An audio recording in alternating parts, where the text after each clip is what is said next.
Hello friends, good morning. Welcome to my channel trick easy के point. और classes अपनी शुरू हो चुकी हैं और जो 3 विषय शुरू किए हैं, भूगोल, इतिहास और जीव विज्ञान। तो 3 जो विषय शुरू हुए हैं, तो सबसे पहला आज की जो क्लास है इतिहास की है। और इतिहास में सबसे पहले हम प्राचीन भारत को पढ़ने वाले हैं, इसके बाद मध्यकालीन भारत और इसके बाद आधुनिक भारत। हम शून्य से शिखर की ओर चल रहे हैं, मतलब बिल्कुल जीरो से चलेंगे, मतलब शुरू से चलेंगे एंड तक, इतिहास कहाँ तक। ऐसे ही जियोग्राफी को भी हम भारत का भूगोल पढ़ रहे हैं, वो भी इसी के बाद क्लास लग जाएगी और इसके बाद अपनी जीव विज्ञान की भी क्लास लग जाएगी। तो दोस्तों देखिएगा इतिहास। हाँ, अगर आपको वीडियो अच्छी लगती है तो वीडियो को लाइक कर लेना और चैनल को सब्सक्राइब कर लेना, और प्रतिदिन आप ऐसी क्लास पाएँ। और नोटिफिकेशन में जो बेल आइकन होता है उसको प्रेस कर देना, जैसे नोटिफिकेशन जैसे ही वीडियो अपलोड होगी और आपको उसकी नोटिफिकेशन मिल जाएगी। तो दोस्तों देखिए इतिहास को जो इतिहासकार थे उन्होंने 3 भागों में विभाजित किया है। इतिहासकारों ने इतिहास को 3 भागों में विभाजित किया है। देखते हैं। सबसे नंबर 1 है, स्रोतों के आधार पर ही इसे विभाजित किया गया है इतिहास को 3 भागों में। देखते हैं नंबर 1। नंबर 1 है प्राग ऐतिहासिक काल।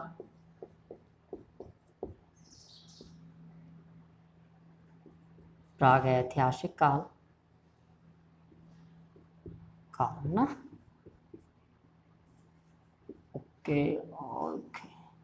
नंबर 2 है आद्य ऐतिहासिक काल। नंबर 2 आद्य ऐतिहासिक काल।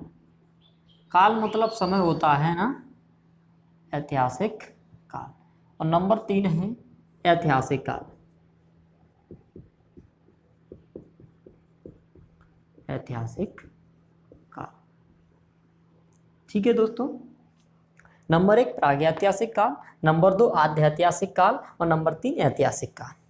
अब जो प्रागैतिहासिक काल क्या है, आद्य ऐतिहासिक काल क्या है, ऐतिहासिक काल क्या है, देखते हैं। प्रागैतिहासिक काल ये वह काल है मानव को न लिखने का ज्ञान था और ना ही पढ़ने का ज्ञान था। अर्थात कह सकते हैं हम, जिस काल में लिखा गया और ना ही पढ़ा गया उसे प्रागैतिहासिक काल। और आद्य ऐतिहासिक काल की बात करते हैं, इस काल में केवल लिखा गया है, पढ़ा नहीं गया है। लोगों को इस समय का जो मानव था उसे लिपि का ज्ञान था, उसे पढ़ने का ज्ञान नहीं था। और ऐतिहासिक काल की बात करते हैं, इस काल में मानव को पढ़ने का भी ज्ञान था और लिखने का भी ज्ञान था। तो ऐतिहासिक काल में लिखा भी गया है और पढ़ा भी गया है। लेकिन जो प्रागैतिहासिक काल है, इसमें ना तो लिखा गया और ना ही पढ़ा गया। तो इस काल को इतिहासकारों ने 3 भागों में विभाजित किया गया। इसके भी 3 भाग हैं, प्रागैतिहासिक काल के 3 भाग हैं। नंबर 1 देखते हैं, चलिए। नंबर एक है पुरापाषाण काल। पुरापाषाण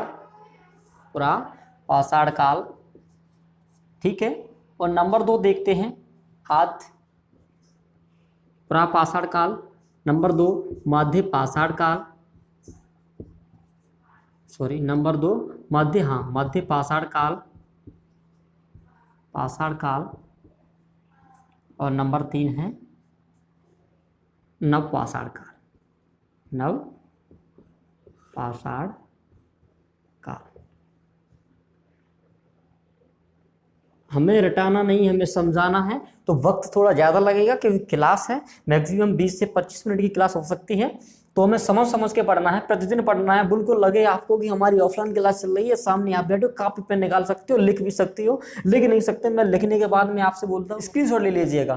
तो देखते हैं, प्रागैतिहासिक काल समझ गए। अब इसको 3 भागों में विभाजित किया गया है, पुरापाषाण काल, मध्यपाषाण काल और नवपाषाण काल। हम तीनों को क्रमवार पढ़ेंगे, पुरापाषाण काल और मध्यपाषाण काल और नवपाषाण काल। देखते हैं सबसे पहले इनका जो काल देखते हैं कि पुरापाषाण का जो समय है वो कहाँ से कहाँ तक है, मध्यपाषाण का जो समय है वो कहाँ तक है, और नवपाषाण काल का जो समय है वो कहाँ तक। पुरापाषाण काल में ही मानव का सबसे ज्यादा विकास हुआ है। कम से कम 90% या 90% तक पुरापाषाण काल में ही मानव का विकास हो चुका था। उसके बाद थोड़ा मध्यपाषाण काल में, उसके बाद नवपाषाण काल में। हम देखते हैं जैसे कि पुरापाषाण काल और मध्यपाषाण काल, नवपाषाण काल को अलग से पढ़ते हैं, ठीक है। क्योंकि हमने प्रागैतिहासिक काल को 3 भागों में बांटा, पुरापाषाण काल, मध्यपाषाण काल और नवपाषाण काल। 3 भागों में बांटने के बाद अब सबसे पहले पुरापाषाण काल, मध्यपाषाण काल, नवपाषाण काल अब पढ़ते हैं। देखते हैं इनका पुरापाषाण काल का समय, मध्यपाषाण काल का समय और नवपाषाण काल का समय। समय लिखा है, समय, स्थल और औजार और जीवन, और इस काल में किसकी खोज हुई थी। देखते हैं सबसे पहले प्रापाषाण काल, जो इसका समय है, प्रापाषाण काल का जो समय दिया है 25 लाख बीसी से 10,000 बीसी तक। यहाँ पर 10,000 नहीं लिखा है, 10,000 बीसी तक, 10,000 बीसी तक। बीसी का मतलब यहाँ पर है ईसा पूर्व, बिफोर क्राइस्ट, बिफोर, बी से होता है बिफोर, सी से हो जाए क्राइस्ट, बिफोर क्राइस्ट। और मध्यपाषाण काल का जो समय है 10,000 बीसी से 4,000 बीसी तक। इसका जो समय है वो 10,000 बीसी से 4,000 बीसी तक। और नवपाषाण काल का जो समय है 10,000 बीसी से 1,000 बीसी तक। अब जो मध्यपाषाण काल का समय और नवपाषाण काल का जो समय है वो एक ही में आ जाता है। जैसे 10 नवपाषाण काल में ही मध्यपाषाण काल आ रहा है, क्योंकि 10,000 से 4,000 और ये 10,000 से 1,000 बीसी तक है। देखते हैं कि जो नवपाषाण काल है और नवपाषाण काल जैसे मध्यपाषाण काल चल रहा था, तो उसी वक्त नवपाषाण काल का भी विकास हो रहा था, अलग अलग क्षेत्रों में अलग अलग तरीके से विकास हो रहा था। अब उसके बाद है स्थल देखते हैं।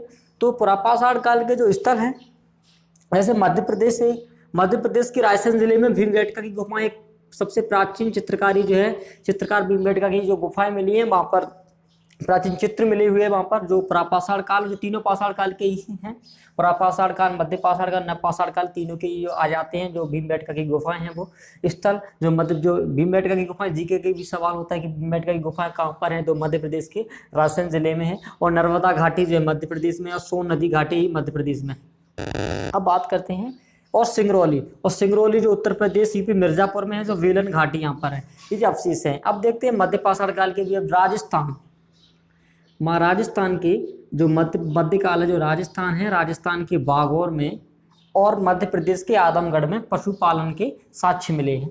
पशुपालन के साक्ष्य मिले कहाँ पर, राजस्थान के बागौर में और मध्य प्रदेश के आदमगढ़ में। तो जो पशुपालन के साक्ष्य मिले, सबसे पहले जो पशुपालक इन्होंने बनाया था, कुत्ते को पशुपालक बनाया था, कुत्ते को, है ना। और इसके बाद है यूपी में चौपानु मांडो, एक जगह है यूपी में, उत्तर प्रदेश में, चौपानु मांडो, जहाँ पर मृदुबांड के अवशेष मिले हैं। मृदुबांड का मतलब है पत्थरों के बर्तन मिले हैं। और यहाँ पर जो बर्तन मिले हैं चौपानु मांडो में, यहाँ पर 2 कलर के बर्तन, एक तो लाल रंग था उनका और प्लस धूसर रंग के मिले।